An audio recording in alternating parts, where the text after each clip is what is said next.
Online learning, free courses.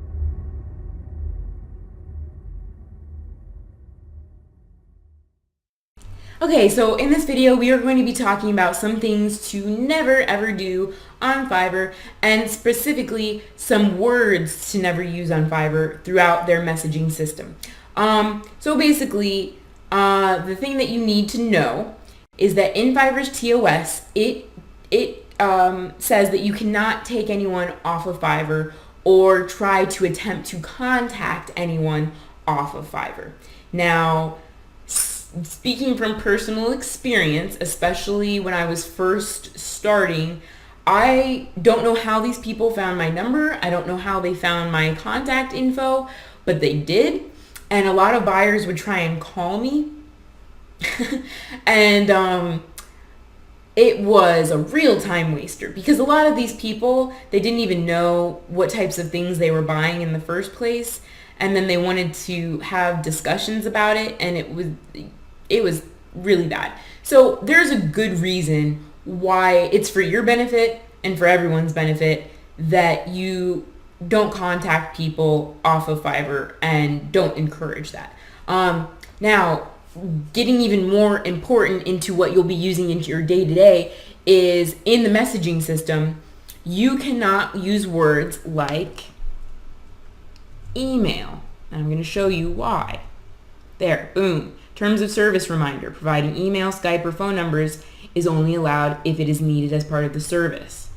So, if you need someone's email to log into something, or you have to need their email login, whatever it may be for the service or whatever, I recommend doing one of two things. You can go like that, where you're putting a period in between each letter and splitting it up that way. That's a good little hack.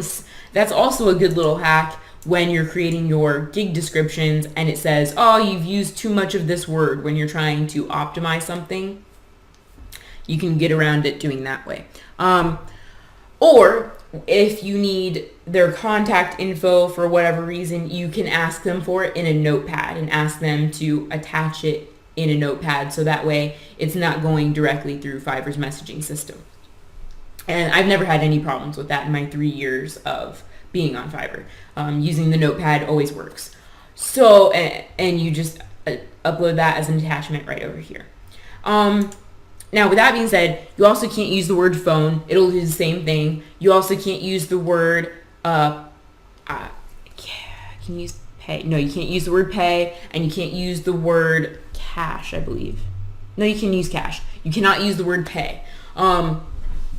So with that being said, that is just, and there may be one more.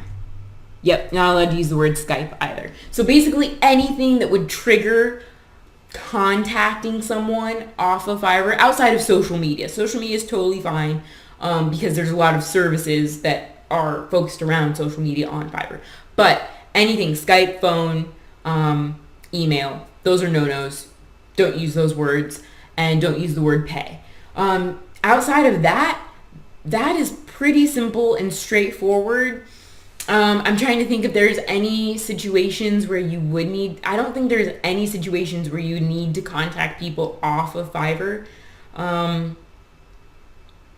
because everything, the services, everything is here, and they want that because if anything happens, they want to know what's being said, right? So it's all through their system, and that way, if someone's harassing you or they're trying to get stuff for free, then support can see that and they can go ahead and issue refunds. Now, they're not going to issue refunds just off the bat. Like, you have to initiate that. But what I'm saying is, like, if you have a real problem, then they can go back and they can look at your messages and see what has been said and what has been done. And I know people, you never want to use foul language either. That's another thing.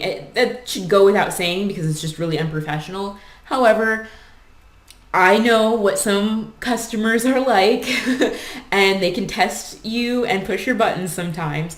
But just, remain calm. Again, the good thing is you can get up, walk around, take a deep breath. You're working from home, hopefully, or wherever you are, but you don't have to deal with these people face to face. So if it feels, if it's just like, oh, I can't believe they're asking me this, I can't believe I have to re-explain myself, just, take a deep breath and know that this could be way worse. You might have to, if you were in another position or another job, you'd have to deal with these people face to face, and you couldn't be able to do those things.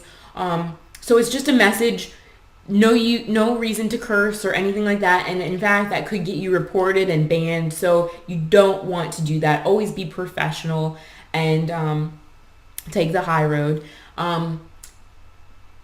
Touching on this just real quickly, Fiverr does make it really easy now. They've also implemented this within the past few years where you can insert your quick responses, and these are for delivery as well as otherwise. So you can use any of these things, and you can insert more at any time. Just go add new, and you can also edit these at any time or delete them or duplicate them. So that makes it really nice and easy. Life has gotten so much easier since Fiverr has implemented this. Before this came along, I had notepads saved where I'd have to go in my folders, and I have to pull up my notepads and copy and paste and put them in, and that did take a little bit of extra time. So this is really nice for you guys, and that's gonna save you a lot of hassle and headache, because as you deliver more services and people message you more often and have questions and things like that, you will know what some of these frequently asked questions are, so you can go ahead and create a quick response for that. And not only that, but now Fiverr actually allows you to go ahead and put an FAQ right inside of your gig description and listing. So that way, if you have people that are asking you the same questions all the time, just go ahead and put that FAQ in there, and then you won't get nearly as many messages for those things. So that is Fiverr's messaging system in a nutshell. You're going to be using this almost every day, and obviously you are going to be getting rated on how frequently you reply back, so how soon you reply back to messages, and the way around that, because when you are just getting started, you want to make sure that it's as quickly as possible. It doesn't have to be within the hour, but you don't want to let it go over 12 hours. So every 12 hours, you need to be checking all of your messages and replying back, because that matters for getting you more sales. And I can also speak from experience, because a few months ago, we went through a really big move. We changed states and we changed offices. And so I was off of Fiverr for a few months, and that did hurt my gig sales. However, I'm starting to make a little bit of a comeback now. And I just wanted you guys to know that, because the more active you can stay, the better it is all around. And a really easy way to do that is just keep your Fiverr window open throughout the day. So you can go do other things and then just reply back whenever you get messages, and that'll keep your response rates high, as well as your level of activity and your online activity high. So with that being said, let's move on to the next video and continue on this course.